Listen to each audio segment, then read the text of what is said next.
बिस्मिल्लाहिर्रहमानिर्रहीम अस्सलामुअलैकुम। आपको खुश आमदीद। मैं हूं सलमान मिर्जा और आप देख रहे हैं मेरा YouTube channel sum up with Salman Mirza. Video देखने के लिए आपने वक्त निकाला है, शुक्रगुजार हूं मैं आपका और उम्मीद करता हूं आप जहां भी होंगे खैर वाफियत से होंगे, सेहतमंद होंगे और तंदुरुस्त होंगे। जनाबे वाला, अमिताभ बच्चन के लिए 2021 का साल या 2022 का साल, जो कि अभी तक सिर्फ 3 महीने ही गुजरे हैं, ये जो 2 साल हैं ये अमिताभ बच्चन के लिए काफी ज्यादा मुश्किलात से भरे हुए हैं। अब एक और अदाकार हैं जिन्होंने अमिताभ बच्चन पर संगीन इल्जामात लगा दिए हैं। अरशद वारसी, आप सब जानते होंगे जनाब, 1996 में उन्होंने बॉलीवुड में डेब्यू किया था और डेब्यू कराने वाले भी कोई और नहीं बल्कि अमिताभ बच्चन थे। लेकिन उन्होंने यानी अरशद वारसी ने अमिताभ बच्चन पर संगीन इल्जामात लगाए हैं। 1996 में अरशद वारसी ने बॉलीवुड में कदम रखा, तेरे मेरे सपने उनकी फिल्म आई थी, लेकिन उनको मकबूलियत, असल में जो मकबूलियत मिली है वो मुन्ना भाई एमबीबीएस से मिली। अब रिसेंटली वो फिल्में आ रहे हैं, अक्षय कुमार के साथ फिल्में हैं, बच्चन पांडे, और उनकी जो फिल्म आने वाली है उसकी प्रमोशंस के लिए अरशद वारसी और अक्षय कुमार ये मुख्तलिफ शोज में जा रहे हैं, मुख्तलिफ प्रेस कॉन्फ्रेंस कर रहे हैं। और इसी दौरान अरशद वारसी से एक सवाल किया गया और वो सवाल अमिताभ बच्चन के हवाले से था। तो उन्होंने एक ऐसा जवाब दिया जिसके बाद तमाम ही मीडिया हैरत ज़दा हो गया।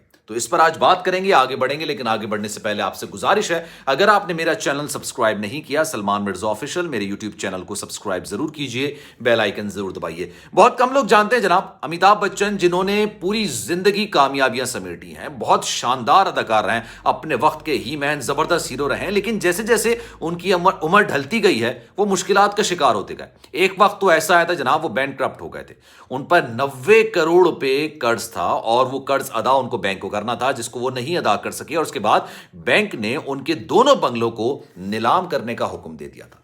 इस कदर बुरा वक्त अमिताभ बच्चन पर आया था। लेकिन जनाब 1995 की बात है, थोड़ा पहले की बात है। 1995 में अमिताभ बच्चन साहब ने एक कंपनी लॉन्च की, उसका नाम था ABCL, Amitabh Bachchan corporation limited के नाम से जनाब। ये उन्होंने कंपनी एक शुरू की और इस कंपनी ने अमिताभ बच्चन को शुरू में बहुत ज्यादा मुनाफा कमा के दिया। इसी कंपनी ने 1996 में मिस वर्ल्ड जैसा एक जबरदस्त इवेंट ऑर्गेनाइज किया था और उसके बाद इसी कंपनी ने 15 फिल्में भी बनाई थी और शुरू में अमिताभ बच्चन को यह कंपनी बेशुमार पैसा कमा के दे रही थी।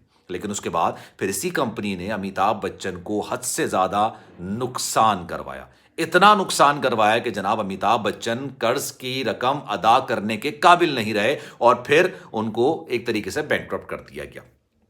उन पर 90 करोड़ रुपए का कर्ज था जो उनको अदा करना था बैंक को, और लेकिन वो अदा नहीं कर सके तो फिर बैंक ने ये हुक्म दिया कि इनके दोनों बंगले नीलाम कर दिए जाए। लेकिन इसका अरशद वारसी से क्या ताल्लुक है जनाब? अरशद वारसी से इनका ये ताल्लुक है 1996 में, जैसे मैंने अपने वीडियो के आगाज में बताया कि अरशद वारसी ने बॉलीवुड में डेब्यू किया, तेरे मेरे सपने उनकी फिल्म निकलकर सामने आई थी। लेकिन ये फिल्म किसने प्रोड्यूस की थी?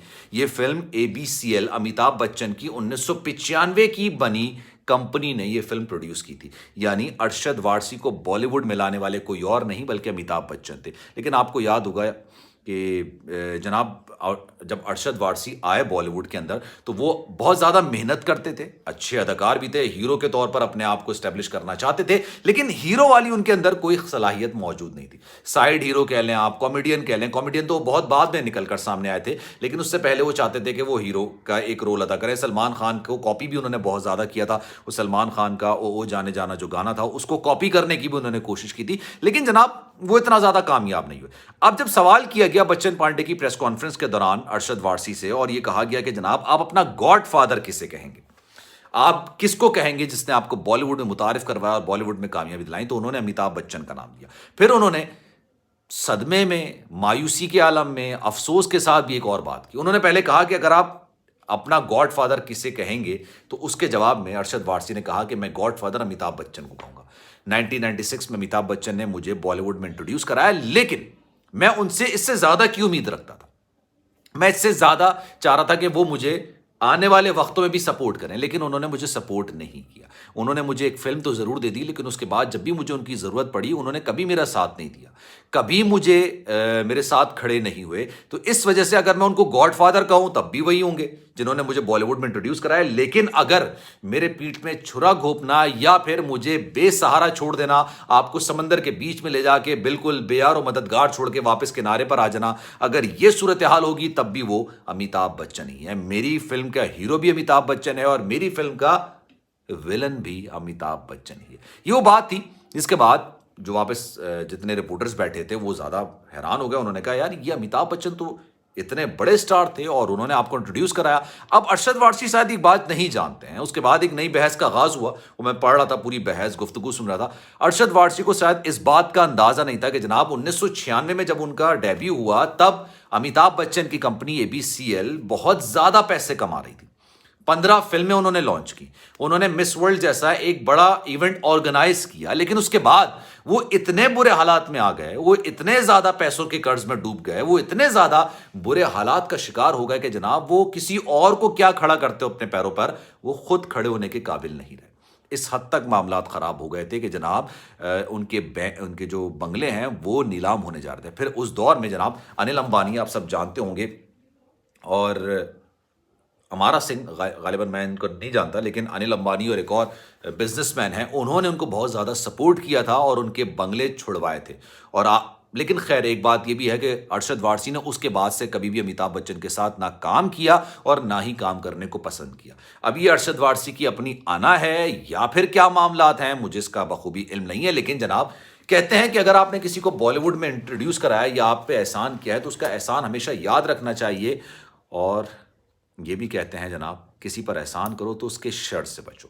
तो शायद अमिताभ बच्चन ने अरशद वारसी पर एहसान तो ज़रूर किया, बॉलीवुड में एंट्री दिलवाना आसान काम नहीं होता। अरशद वारसी को इतने बड़े अदाकार नहीं है, हाँ एक सपोर्टिंग रोल के तौर पर वो बहुत बड़े अदाकार है, लेकिन अमिताभ बच्चन पर उंगली उठाना अच्छी एक उनकी अमल नहीं है और इससे उनकी मकबूलियत में इजाफा नहीं होगा, उनको और ज्यादा गैर मकबूलियत मिलेगी, वो और ज्यादा नीचे की तरफ जाएंगे। तो इस वजह से शायद अमिताभ बच्चन के बुरे दिन चल रहे हैं, आजकल काफी ज्यादा परेशानी का शिकार है। अमिताभ बच्चन का जो इस वक्त बेंगलो है उसकी बैरूनी दीवार और उसके कुछ हिस्से को हुकूमत की जानिब से मिसमार किया जाना है, क्योंकि वो हिस्सा आगे वाली सड़क जो उसके बाहर सड़क जा रही है उसमें मर्ज करना है। फिर अमिताभ बच्चन के हवाले से ये खबरें भी निकल कर सामने आ रही हैं कि उनका जो ज़ाती मुलाजिम था, जो इनका महाफिज का किरदार अदा कर रहा था, महाफिज था, ज़ाती महाफिज, उसको करोड़ रुपए देने का इल्ज़ाम भी अमिताभ बच्चन पर लगा दिया गया। उस महाफिज को हटा दिया गया क्योंकि वो पुलिस ऑफिसर था, पुलिस ने उसको वहां पर लगाया था, सिक्योरिटी के मामलात में लगाया था, लेकिन उसके बावजूद अमिताभ बच्चन को उसको कोई पैसे नहीं देने थे, लेकिन उसके बावजूद अमिताभ बच्चन उसको पैसे देते रहे। उसने अपनी कंपनी बना ली और कंपनी बनाने के बाद वो मुख्तलिफ टीवी स्टार्स को, फिल्म स्टार्स को महाफिज देने लग गया। तो इस वजह से उनको हटा दिया गया। फिर उसी बंदे ने, उसी महाफिज ने बैरून मुल्क के दौरे भी किए। तो ये तमाम इल्जामात हैं जो कि अभी फिलहाल अमिताभ बच्चन पर लग रहे हैं। तो उन इल्जामात में शायद अरशद वारसी ने भी अपना हाथ साफ करने की कोशिश की है। तो अरशद वारसी के इस कमेंट पर आप क्या कहेंगे? कमेंट सेक्शन पर राय का इज़हार जरूर कीजिएगा। सलमान मिर्जा को दीजिए इजाजत। जाने से पहले आपसे गुजारिश, अगर आपने मेरा चैनल सब्सक्राइब नहीं किया, सलमान मिर्जा ऑफिशियल, मेरे यूट्यूब चैनल को सब्सक्राइब जरूर करें, बेल आइकन जरूर दबाएं। ख्याल रखिएगा अपना। इंशाअल्लाह अगली वीडियो में आपसे फिर मुलाकात होगी। अल्लाह हाफिज।